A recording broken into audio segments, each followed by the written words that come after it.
concept of the Superman is one of the strangest, most fascinating ideas in philosophy. We find it coined by Friedrich Nietzsche in his book of 1883, Thus Spoke Zarathustra. On first hearing it, we can't help but think of the action hero Superman, described by his creators as faster than a speeding bullet, more powerful than a locomotive, and able to leap tall buildings in a single bound. These are actually very good starting points. DC Comics were asking themselves what someone would be like who was physically far superior to all current human beings. Nietzsche is asking himself a very similar question, only he's interested in psychological qualities.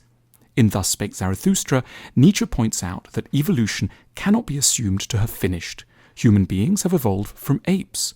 But what is ape to man, he asks. In some respects, like imagination and science, we're obviously far superior to our ancestors. So how might people of the future be superior to who we are today?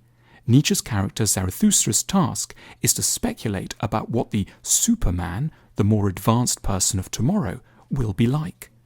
Nietzsche wasn't interested in massively enhanced brain power, an ability to do hugely complex sums in one's head, or to learn a language in 3 days.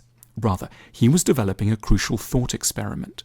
Suppose we were psychologically superior to people today, what would we be actually like? What is the ideal kind of human being? And he came up with a very surprising and challenging answer. Nietzsche's strategy for answering his own question was to identify the person he most admired, the person he thought had the best approach to life, and then home in on the qualities that made this person the way they were. He was particularly impressed by Johann Wolfgang von Goethe, whom he regarded as the nearest anyone had yet come to being a Superman. He also took some hints from Napoleon, Montaigne, Voltaire, and Julius Caesar. He concluded that supermen are going to have some wonderful and sometimes unexpected characteristics. They will make their own values. They'll be very independently minded. They won't ask, what do other people admire, and follow along. They'll carve their own path.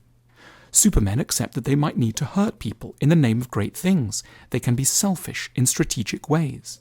Greatness for them will be about the reform of humanity towards pagan values, the values of Goethe. Supermen will never be resentful of the success of others.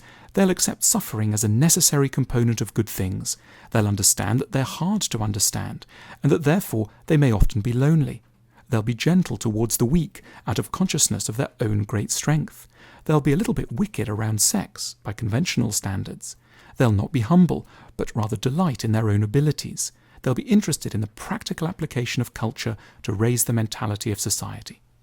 Nietzsche thought we would be surprised and sometimes a bit shocked by his list. He thought we'd be expecting that the superhumans of tomorrow would be deeply compassionate, very egalitarian, uninterested in rivalry, and perhaps have ambitions to make breakthroughs in science. But Nietzsche was arguing something else, that maybe being great involves some qualities that are a bit disturbing, and also that greatness means being interested in the salvation of mankind through culture. The word Superman is useful for getting us to think about who we would like to evolve into. Each of us should, under Nietzsche's guidance, have a sense of what we would like to be if we could be the super version of ourselves. The idea of the Superman helps us to refine our own ambitions.